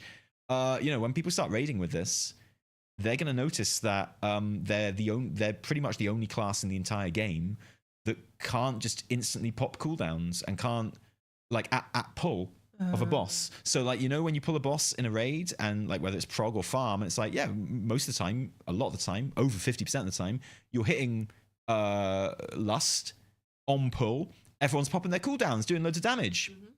Not you. Not if you're a Void Demon Hunter. You have to get all those souls. You're still building. You have to get all those souls to get into Void form, and then at the moment you have to get all the souls to get your first cast is there of not like a talent that nope. just... Oh. Nope. So like you're gonna miss most of kind of pull lust because you don't have a button that takes you into cooldown. Okay.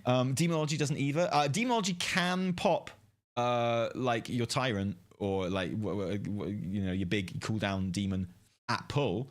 Like, yeah, it's not as good as if you had a bit of ramp up to it, but you can still do it. Void Demon Hunters literally just can't.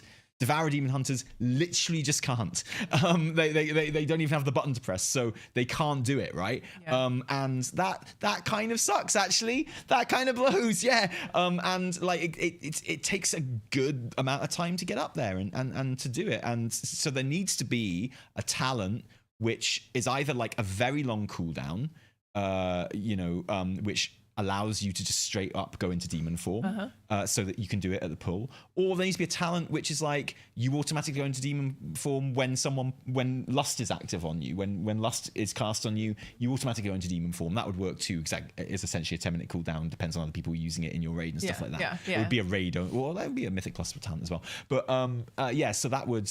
They need a way to get into void form on pull, I think, basically, because they don't have that right now, and they're the only class that can't pop a cooldown on pull, which is wild because they're going to miss like all the lusts. They're going to miss it, and I know someone's going to say, you can pre-farm souls. You can get up to like 30 souls before a pull, and it's like, yeah, you can, but ain't no raid team waiting for their Devourer Demon Hunter to go off and get 30 souls before every pull. That's not going to happen, is it? It's like, so technically, yes, you can, but in practice, functionally, no, you can't. Absolutely not. So yeah, exactly. That's just not something that's going to be happening, I'm afraid. So yeah, there are glaring issues with Devourer, which is a shame because it's actually quite a fun, nippy spec. I like it. I think that's it's really cool. It's super mobile. It's like dash kind of like mobility thing is amazing. Like it's a fun little. I would rather like the consume cast, which is like your filler, which gives you souls to consume. You're just constantly doing consume. Yeah, it's great. And because you're constantly doing it and you can move while you're doing it, it's fantastic. I don't say it like it's great. I don't particularly enjoy it. But because you're constantly doing it, I would like it if it had a more interesting animation. Oh, yeah. Like, the animation sucks for it right now. Yeah. And I'd like it to have a really cool animation. Yes. Because it's the only bit that doesn't have a cool animation for Devour at the moment. Yeah. So it's tricky because it's consume, right? So you're not like blasting, you're right? So so the animation feels a bit like you're kind of just standing still. And another issue if you've just picked up Devour for the first time is, if you are a Demon Hunter player and you're switching to Devour to try it out, you don't have any intelligence weapons. Because it's an intelligence class, and why would you have int weapons? Them yet? No, have they not? I don't know why they don't just like go back and put int on glaives. Yeah, like so it's like agility or int, right? Like that happens with staves and stuff. Like all staves are basically int or agility depending on what you need. Yeah. So why don't they just go back and retroactively put that on glaives? I don't know, but yeah, a whole bunch of Devour Demon Hunters were like, my weapons don't work. Oh, Warglaives are agility and int now? Oh, what are people fucking moaning about them? Do they? Yeah. Okay, well, stop fucking moaning so then. They have it? Oh. I take it back. Oh, fine. Crafted glaives have int on them. Oh, okay, well, okay. But yes, okay. There you are. Well, in that case, I don't know why people are moaning. Even in our chat... Even in our chat, where people are handsome and intelligent and smell good, they're getting it wrong, So it happens to the best of us. Yeah, That's the best of us. This is not related to class changes, but I really wish we had some proper music on the login screen. Oh yeah, like we have the login screen. It feels weird, doesn't it? Feels weird, and you think, and I could almost be it. It could you get the little like you get the music coming in, you get the theme coming in, but it's just like it's not hitting, and it needs, I just, we just have to wait for midnight to come, right? We just have to wait for midnight to come because you're not going to get the proper. But I feel like we should have more music by now. Yeah. I feel like this is usually the time when I'm sitting and I'm like, I've got my headphones on and I'm listening to Is this usually the time when we have when the new load-in screen comes in and we get the full suite and stuff? I don't remember. I need some clarification on this. Exactly. I'm assuming yes, because I think we always get the login screen for pre-patch. Maybe I'm wrong. But I feel like we do. And I don't think we've ever had the login screen without the music before. Yeah. In live. So it does feel very strange not to have bum bum or whatever the expansion's equivalent of it is. We don't know what it is for midnight, right? We don't know what it sounds like because it's not going to be this music. Can't be. No. I'd be very worried if it was. It's cool. I like the music. It just doesn't feel like a login. Well, it's not. There's nothing wrong with the music. No. Like the track is great. It's like good music. Yeah. It would be part of it. It's a riff on the Xal'atath theme, isn't it? It's like a variant of that. It'll be part of the whole finished suite, but no, we can't make Midnight the first expansion ever that doesn't have the Warcraft music play and have its own version of the Warcraft music. Hearing like each expansion's version of the WoW theme is like one of the most exciting parts of beta for me. It's like the whole build up to expansion. Like that's one of the things I look forward to. It's like, what's going to be that version of the Warcraft theme, right? Yeah. So cool. So it is kind of crazy logging into pre-patch and being like, oh God, I need to start over with my UI, I need to start over with my add-ons, I need to figure out how housing works, I need to figure out how Transmog works, and then it's just this like kind of like ominous, anxiety-inducing hole, and you're like, oh, why? Well, and also the ominous and anxiety-inducing hole. Well, that's right. So it's kind of a funny accumulation of like feelings logging in for pre-patch right now because you're like, oh, but that being said, it's a pre-patch. The event goes live next week, the actual pre-patch event, because that's not live yet. That'll be next week. Yeah, true. And that'll give us some more to do and to, actually do some combat and test out our classes. Have you had a chance to really test out your classes in game yet? And a lot's been said about pruning and things like that. And I don't think you really had a chance to experiment with it yet, have you? I haven't. I mean, Beast Mastery is so thin on the buttons. Yeah, but there's just nothing going on with Beast Mastery. There's nothing. We've had Wild Thrash added. I have one button added, and it's still There's a bit more to do if you're playing like Dark Ranger. Yeah. But I mean, if you're Packmaster, it's I mean, that was always the case in War Within as well. It's passive, so it is. But like, it just doesn't feel good. I'm not having multi-shot is weird as well. Yeah, it is weird. It's weird. I'm not thrilled, but hey, cheers from Pittsburgh. Hey. Yeah, it's like my bar is so bare, and I have all my extra like fun stuff on there. I'm like, there's Eyes of the Beast. So do Beastmasters don't have kill shot either?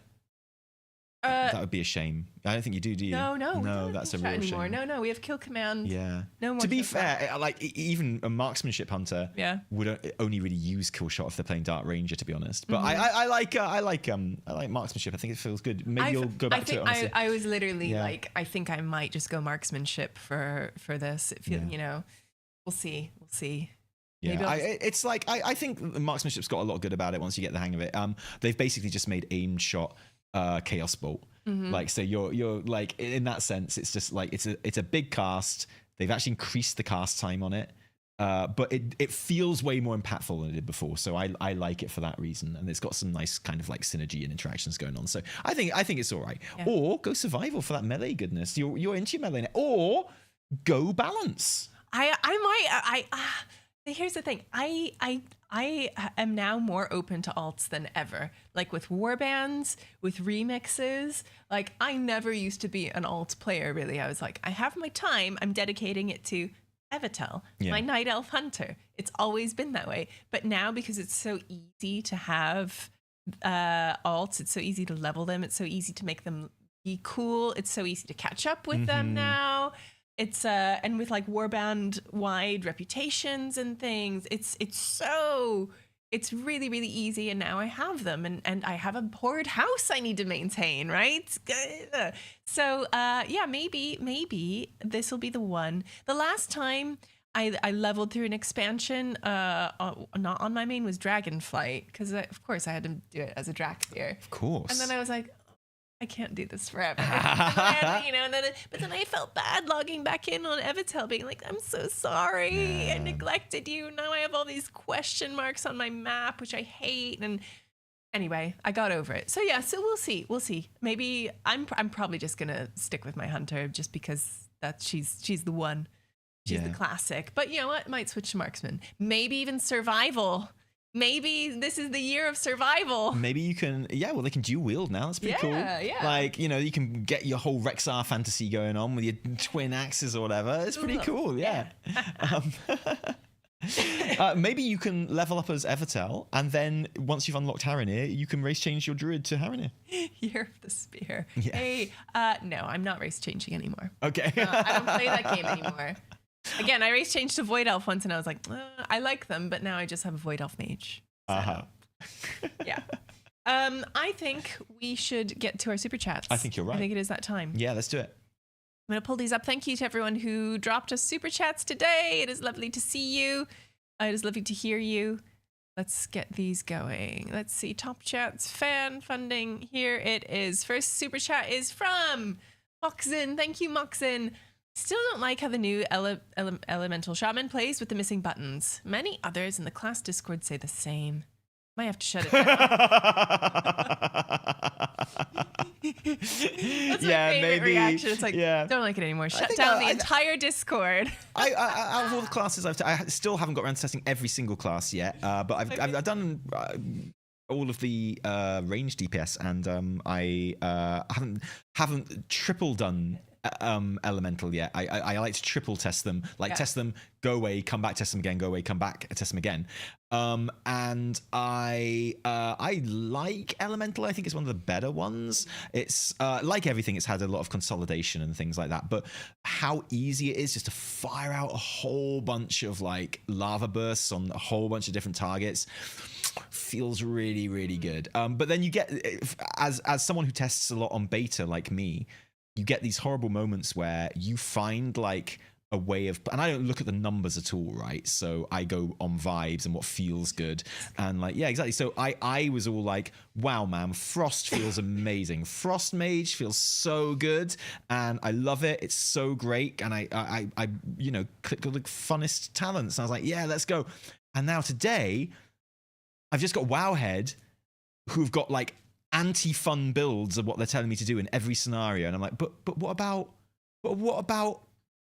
Ice Ray turning into Comet Storm? What, that's like so fun. And like, yeah, you get this kind of dissonance where in my testing a class is really fun, but then you look at like the recommended builds that, you know, come from people who actually know what they're talking about and who only care about certain things, and like it's like, you've taken away everything that I found fun about it in testing in this build, right? So that you can get like these very kind of weird moments where you're like, oh, this class isn't as fun as I thought in the way it's being recommended to play. But I know for a fact Frost can be super fun and feel really, really good. So I need to see the numbers on what a difference it makes to play it the fun way, you know? Yeah, that happens a lot. Yeah. But yeah, Frost Mage, your cooldown being Ray of Ice instead of on like a minute cooldown instead of a big Fingers of Frost. Yeah, it takes a lot of getting used to, but I kind of prefer it. I think Frost Mage is one of those classes that feels great at the moment. And I remember having a lot of fun with Elemental, and it being a class that didn't feel too pruned down or too kind of neutered, and the consolidation that's there makes sense and kind of actually opens up new ways of playing, which I thought was really good.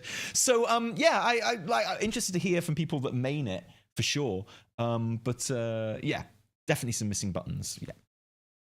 Yeah. Next one is from Rico. Hi, Rico. Lovely to see you. Oh, no, I'm late. You're never late. Hey, Evie. Hey, almost birthday boy. Cheers and love. Hope you're doing well there. Curious to hear more about your channel 10th anniversary plans and shenanigans. Great question. We're going to start planning this probably sometime in the coming months, because the next weeks are kind of madness for us. Like, basically the lead up to midnight is like events. We have birthdays. We have more events. But what Rico is referring to here is, well, my birthday tomorrow. Yes. But also the fact that it is our 10-year anniversary on this channel. Yeah. So we will start planning that. Mm-hmm. We'll plan something for it. And we are provisionally thinking about a live event. Very, very gently thinking about a live event in London. Don't make any plans yet because we don't know if it'll happen, but as soon as we do know if it'll happen, we'll let you know. And we're thinking like a live weekly reset, or like watch along, or just something where a bunch of people can come together and celebrate us basically. But no, more celebrate the community that we've built in the last 10 years, and celebrate 100%. Like how young we used to look and how young we don't look anymore, and things like that. And it's I'm very, if you told me when I was making that first video, that I'd be doing this professionally 10 years later, then I'd have taken that. Yeah. Frankly, I'd have been like, yeah, okay. Okay, sure. Yeah, that sounds good. I'll have that. Thank you. Yeah. So we are very, very lucky. And and have some beers and stuff as well. And have a nice time. One thing I want to resurrect is the T&E fan art competition. Oh yes, a 10-year anniversary fan art competition. Fan art from like 10 years ago. And then we can print them all out and put them in the venue when we have our live show. Yes. Yes, I really. Oh, that's such a good idea. Oh my God, I was just looking through some of the old ones, and some of them were just amazing. Yeah, like, so good. Just brilliant. So yeah, we're gonna bring back the fan art competition. A big prize for that as well. Oh my God, like a real actual prize for that. We'll have to have one. Nice. Yes, but yeah, you will hear more, Rico, about all of our plans. Definitely. And we would love for people to come to it. It's not something. It's not like PreachCon that happens every year, is it? So we'll want to make it really, really big and good, and like, oh yeah, that'd be so much fun. Yeah. But it will definitely be happening somewhere where you can buy alcohol. I don't want to have it in a venue where you can't buy alcohol and you have to bring it along in a plastic bag. That ain't happening. Next one is from Joe You Love. Thank you, Joe. New Transmog mount when? Okay, fair. Why do I have to? Why do I have to get on a yak or a bear to change my? I do like the bear. I think the bear is really cool. I like it. Like, I'm a big fan of that bear. What about like a cool, sexy Transmog mount? What about why not like a cool ethereal guy? Like. Oh, okay. Just like you just jump on his shoulders or something. I mean, you can just just summon an ethereal guy in Transmog like that. I know you can, but I need it to be a mount.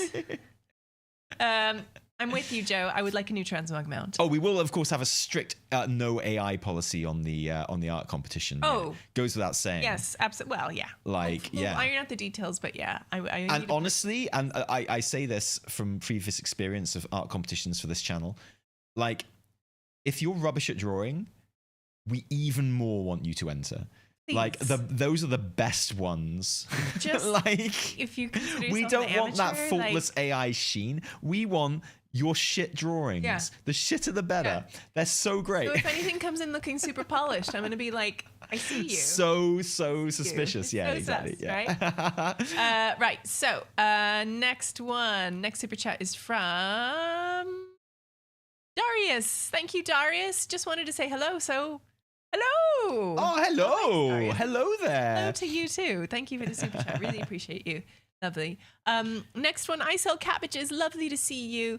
Good morning, Teeny. I haven't been around for live podcasts because of medical stuff, sadly, but I'm here now. Keep on kicking butt. We've missed you, cabbages, and we really appreciate you being here right now. Thank you. Yeah, we miss you, and we're very happy to see you here today. Thank you, and hope you're feeling good and better and best. Yeah, absolutely. Always. Thank you for being here. As always, it's always lovely to see you pop in on Twitch as well, on stream. Thank you. Next one is from Mimiaga. Cheers, Mimiaga, for the massive super chat. Hi, T&E. I'm having a really difficult time wrapping my head around interesting ways to utilize the situations feature of the transmog system. What's the coolest use of it you've seen so far? I think it depends on your class that you're playing and stuff like that as well. But so, for example, on my main, I'm so glad you asked. Let me tell you. On my main, I've got like a standard kind of town outfit, right? Which is like she's in like a long coat, and it's kind of like a low fantasy kind of look, you know, and there's a staff and stuff like that, and she's kind of like, you know, just a walking around town clothes. And then I've got like home clothes, which is you know, just really cozy duds, like a little sweater and stuff, which is just really nice. And I've done this for Penny and Anirin characters as well. You know, they've got town clothes, which are like not their armor as such. And with Anirin, it is his like armor set, but with the armor taken off. Like he's just like, you know, and then obviously I've got like a dungeon set. So when I got a delve set, which is more like explory and more kind of like I like the idea of having a delve Indiana set. Jonesy, right? So nice. it goes boom. And then I've got like my raid and dungeon set are the same. That's like what I'm wearing all the time before these changes, which is like the armor. Your Inquisitor like set. Yeah, really cool. I've also got a dragon ride, like a flying mount set, but the flying mount set is just a hat with goggles. So none of the other things in that set have things set to them. But what that means is it doesn't matter what I'm wearing. When I get on my mount, that stays the same, and I just put a hat with goggles on.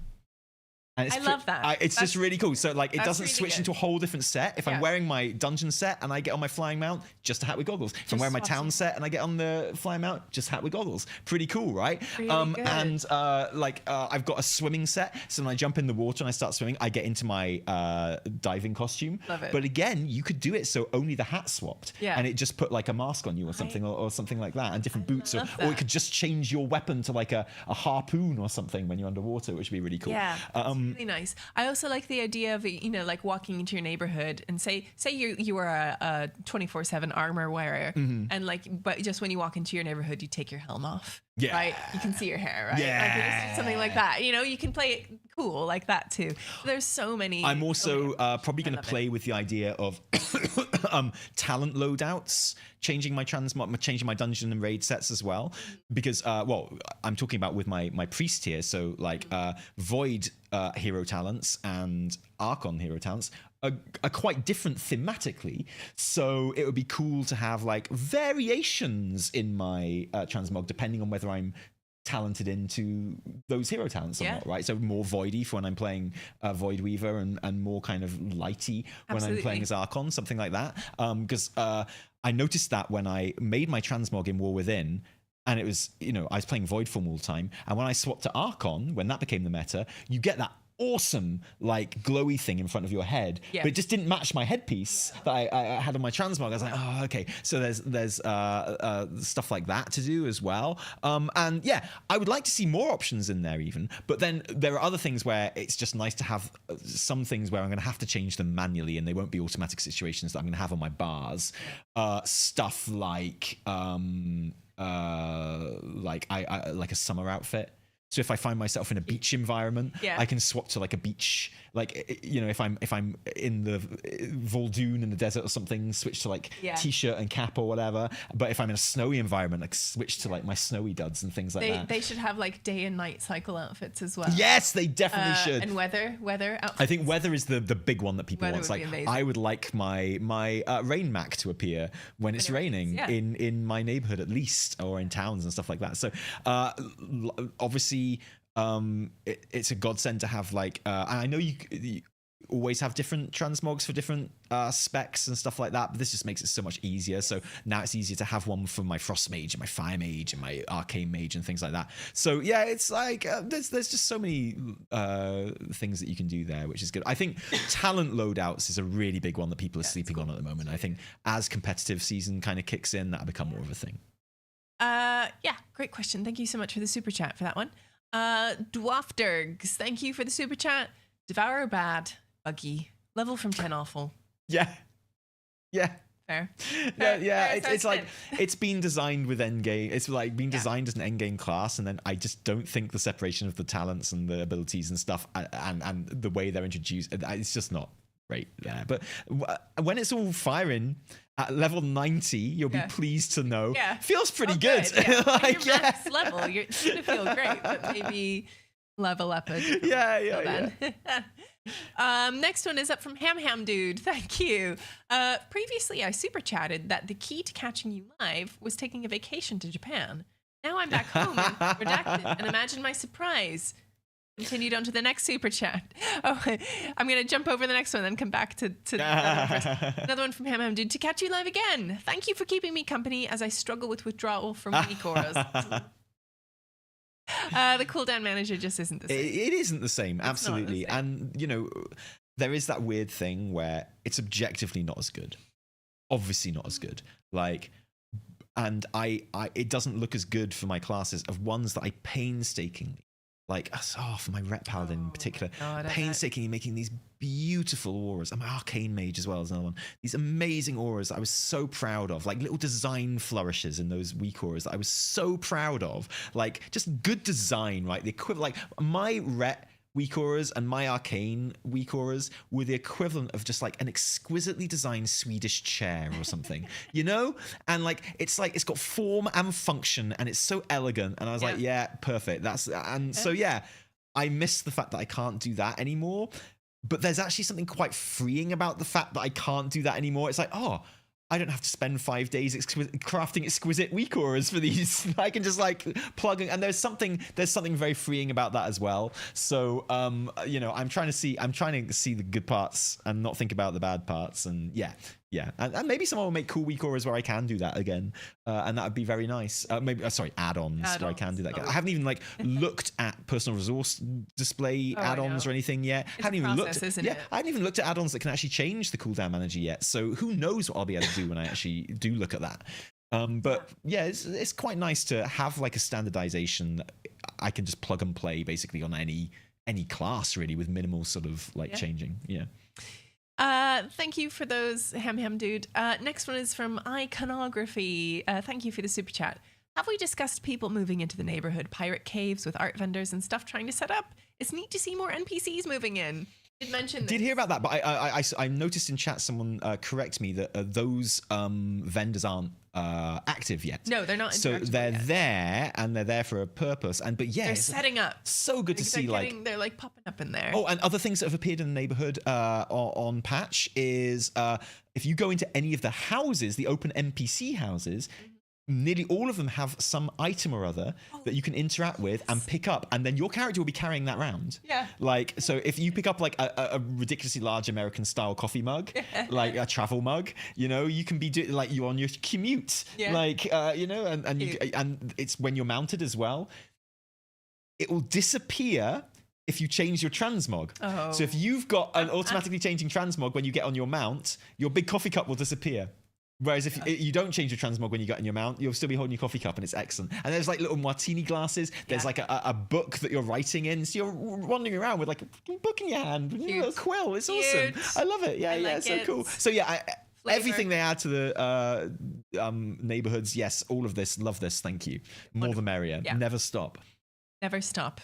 Neighborhood team. Not until you put guild halls in, anyway. Well, speaking of, next question is from 100% Not Thundas. Hello, Not Thundas. Good morning, Teeny. My super chat today is, what would a guild hall look like if you were the dev in charge of designing the feature now?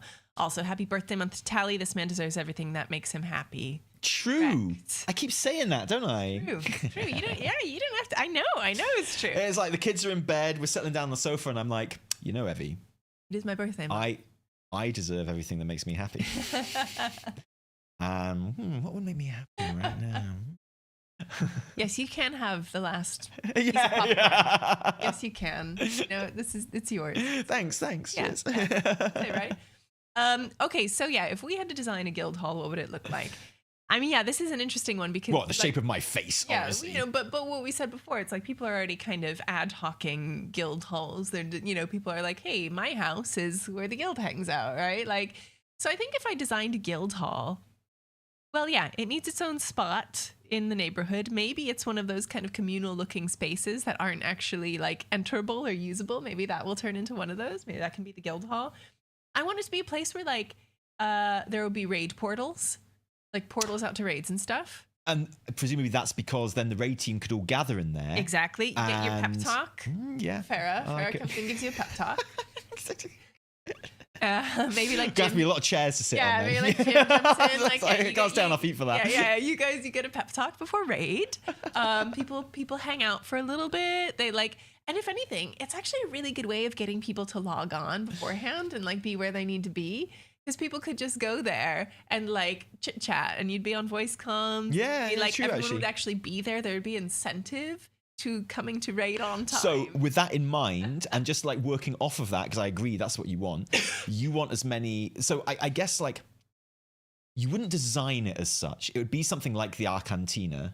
You wouldn't like build it. Yeah. Because otherwise it'd be down to the GM to do it, and it'd be like I'd like it to be like almost like a garrison style, maybe with options for themes and things like that, but like a pre-built building that you place, I guess, would be or not place, but that exists, and that would be really cool. But I want lots of interactive things in there for that reason, so that it encourages people to be there before raid and stuff like that. Because hey, there's like a disco floor that people can play on, and there's like a toy that shoots fucking balloons or something, and there's like just stuff you can do, and like that it's funny. I mean, and that like it's people do in raid anyway in their raid. Exactly. Toys, well, exactly, right? Totally. Just having things built in a little bit, I think it'd be super cool. Yeah. And then the Guildhall warband camp background. Oh my god, I love the Founders Point and Raise Winshaw's warband camps, because like the background camp things, because when I logged on yesterday, and my awesome Koresh one is my main one for my mains. Yeah, I love the Koresh one. Just felt instantly so old-fashioned and out of date, and I was like, I couldn't look at it. I couldn't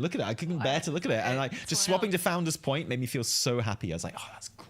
Thank you for not making me do anything to get that. That's just great. Thank you. Right. Someone points out that the guild hall should be accessible to like people in all subdivisions. Like, of course, yeah. There's one. You mean they don't have to change subdivisions to go there? No, like, so it exists outside of time and space. I guess. You are absolutely. Oh my god, that's such an important design. That's actually like a low key, really important design element for it. Yes. Everyone. Thank you. I wouldn't have thought of that. Yeah. And you're absolutely right. It needs to exist there, and it's like phased. So like even within the grounds, if you just walk in there, it's like grounds. All phases share that kind of thing out of space. That's such a good point. Well done. Very important. Yeah. Thank you for that one. Next one is from Buddy. Lovely to see you, Buddy. Hey friends, missing the podcast today, but had to get a super in because you roll. Thanks, mate. Midnight is here. Unexpectedly pumped about the PvP with AI mode. LOL, you try it. Yeah, you were trying it all last night, weren't you? No, I have not tried it yet. I would like to try it. Have you tried it? No. I find it likely that I never will. Why not? I just don't like PvP. Can I get like honor or conquest from it? Maybe. Yeah, then I'll do it. I got a bit of decor yesterday when I was playing on stream from PvP for winning a duel, because I'd never won a duel in my 15, 16, 17, how long it's been years of playing this game. I'd never won a duel before, and I won a duel yesterday, and I got some surprise decor from it, and I was like, that's nice. Do you know how I won a duel? Is because we were visiting someone's house in our neighborhood, and they had a little door that was only big enough for gnomes to get through. Oh, I think I saw this unfold. And we were trying all things to try and get through this door without actually just becoming gnomes. And I did actually buy a race change at the end. So I could get through the door. But insane. One of the ways we were trying to like glitch through was that someone tried to fear me in through the door. Yeah. And so I was in a duel with them. And when they left the duel, I won the duel, and the achievement popped for everyone to see. Oh. So everyone knew that I'd never actually even done a duel in my entire life, in my entire Warcraft life. That's beautiful. I'm so proud of you. Yeah. I'm so proud of you. I got some decor from it. Very nice. Brilliant. Hacks. Perfect. Yeah. Okay, we got a couple technically more to win get trading, through. I think, but more to get through, and I'm fading, so we got to go. Okay, next one. Thank you, buddy, but I will try it. I'm looking forward to trying it. No, we discovered that shrinking toys do not change your hitbox. They don't. Yeah. Honestly, this lasted hours. By the way, we did eventually get in, so go back and watch the VOD from the stream yesterday. It was good. Well done. Next one is from Dikartha. Lovely to see you. Thank you for the super chat. Have you guys ever heard of anything on if there are plans to update the looks of old mounts, like Lifebinder's Handmaiden? Do you know what? I did hear something about up-resing old mounts. In the same way that you're getting up-reses of old class sets and stuff every now and then hitting. And it makes sense, right? Yeah, yes. So the Paladin mounts, the Ridey mounts, they're getting mounts and Ridey mounts, but the summon mounts, they're getting up-reses. So yeah, I would love to see that, honestly. Yeah. I mean, can you imagine if they just dropped an up-resed Invincible? Yeah, but like, what if it's ugly? Well, you can still use the old one. Oh, so you would never want to replace it. No, you never replace it. Like in the same way that they didn't. Age. Yeah, they didn't replace the Judgment set. They just gave you an up-res version of it, right? You're right. So yeah, if they dropped an up-res Invincible, now everyone's got Invincible after the event last year. It'd be so cool. Something like that would be great. I'd be 1,000,000% in favor of that. I used some of my bronze to buy Midnight. I mean, not the game. You know, like the mount Midnight, and I was like, wait, you could use bronze to buy it? Midnight? Yeah. Could you? Yeah. For Legion? Yeah. You could buy Midnight? I bought Midnight. Yeah. I felt weird doing Hang on. it. That doesn't feel right. You shouldn't have been able to do that. I had to work really hard. I ran Ice Crown 3 times when that like super drop event was running. I've run it 3 times in my entire life, and I got it that way. I can't believe you could just buy it from a vendor. I feel so cheated. Yeah, I bought like what other mounts were there? There were loads. Don't tell me. I don't want to know. Oh shit! Don't tell me. There's like the really ugly, like combined drawn-eye head body one. Yeah, you're thinking. Oh yeah, I know that one. That's a Legion mount, so that makes sense. You're thinking of Invincible. I'm saying Midnight. I'm saying the other one, the other horse. Oh, Midnight. Sorry. Yeah. Okay. Yeah, I was still thinking. I was still thinking of Invincible. Yeah. Sorry. Yeah. Sorry. Yeah. I was still thinking of Midnight because, of course, yeah, because of Karazhan Revisited. Yeah, I get it now. It's a Legion mount. Sorry, I was so confused. I know, you got so upset. I thought we were still talking about like pre-net, like. I was writing my letter to Blizz. Like, this is disgusting. You just saw red when I said that, and you were like, yeah. Well, Midnight is invincible to me because I haven't got it, so I never see it. Horrible. Okay. Yes, hoping we get some rejudged old school mounts. Next one from Byron Grierson. Thank you so much, Byron. The War Within got warbands, Midnight got houses. What do you think we might see in The Last Titan? What are we going to get in Last Titan? Bards. What's our special thing? You think we're going to get bards? No. Oh, well, yeah, actually, I do, yeah. I would love to get bards. I think with that survey that went out, like where Blizz were talking about new specs, which I really hope they don't do. Because, you know, most of the ones that they describe in that survey are shit for a start. That's rubbish. But like, Healer Hunter, anyone? Oh, yeah. And like, however, you might be thinking of Healer Hunter when I say that, and you might think, oh, Healer Hunter sounds good. It's like, yeah, maybe it sounds good in your head, but Blizzard's description of Healer Hunter in the survey was not good. It was like literally sending out bandages on your pet and the pet delivers the bandages to people to heal them. And presumably the pet then applies the bandage. I don't know. It's like, what? No. And like, you know, as anyone who's ever cast like kill command on an enemy the other side of the room from the enemy that the pet was previously on, and had to wait the 6 seconds for the kill command to happen. Can you imagine that but healing? Like, everyone's gonna die. It's gonna be awful. No, we don't like it. No, it wouldn't happen, would it? Anyway, whatever. Okay. What do we? Yeah. The thing is, like, bards. I could go. Bards. If you gave me the choice between every single class in the game getting a new spec, even if they were all specs that I really liked and I thought worked really well, or one new class with just 3 specs. Well, we did a poll on stream, like 2,000 people voted, and like 80% of them said they'd rather the new class. Really? So, gotcha. I mean, like, you know, class, and like this whole spec thing that you get the feeling Blizz are really keen on. It's like, Devour worked really well. New specs are cool, aren't they? And it's like, it just reeks of, it's the allied race version of new classes. Of course it is. It's the thing of like, oh, these are easier than new classes. We don't have to make new tier sets. We don't have to, like, you know, the balancing's easier. We don't have to make one new hero talent tree. Like, new you know, would rule. It's just the cheap version, and it's the not as good version. And just give us a new class, and by the way, make it Bard. That would be really good. Thanks. Especially doing Lemix, and you go to the Rogue Order Hall, and there is a Bard there, like playing in the corner, and you're just like, yes, give me that. That's so cool. Anyway, whatever, man. What was the question? What are we getting in Last Titan? A feature like that. The class isn't quite what that question is asking there, but new feature. Fuck it. Let's say class skins. You think so? No, but you were there in the room when I pitched it to a very high up WoW dev, and they seemed to really like the idea. You were there. They did seem to like the idea, didn't they? Seem to like the idea. Yeah, and that's a person. It's happening, right? Well, we'll see. Who knows? But I think class skins or some variation of that would be a feature that people would go mad for. Like, cool. Absolutely it would be really wild. Good. It won't be guild halls because you think they're going to hold off guild halls until Last Titan? Yeah, maybe. Possibly. Well, my friends, that has been all the super chats. That is all of our time for today. Thank you, everyone, for joining us for the podcast today. This was good. This was lots of fun. Super enjoyable. Wait, hang on. Oh, wait, Tally's brewing. A feature for midnight. Yeah, tell me. Well, people are saying... a feature for Last Titan. Feature for Last Titan. Yeah. Let's hear it. Player design dungeons. Dungeon builder. Building off of... that in housing. Building off of, like, housing mechanics. Dungeon builder. Yeah. Or delve builder. Delve builder would probably be easier, wouldn't it? That would be, like, pretty evil, but I'll go with it. Yeah. Oh, yeah. It has to happen eventually, right? Like, in a Blizzard sanctioned way. It can't just be, I just think it'd be neat. I just think it'd be really cool. Yeah. Okay. Fine. I'll take it so that other people can enjoy themselves. Have fun, guys.